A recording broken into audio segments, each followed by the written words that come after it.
Ya Aziz, o kaldaydın sen Poco işlediğinden sonra hevesin oldu Poco'ya. Ne oldu?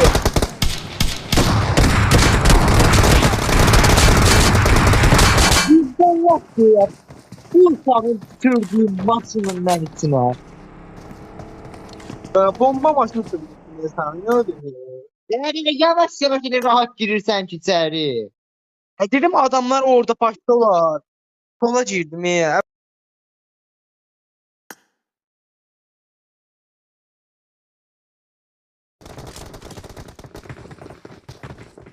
Oldu bəs edir. Pul var bu da puldan aldım. Hamza tutar yetin.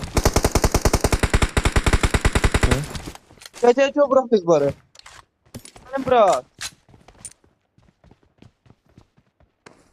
Tamam oynamak lazım. Ha oynamak lazım be. Watch Biri bu out! evdədir. O mən oynayamıram da bu evdədir biri. Ayten vur. Watch O out! bu da. Gözde pustum basım oynayacağım. Bu nasıl oynuyormuş? Diga vurun da değil.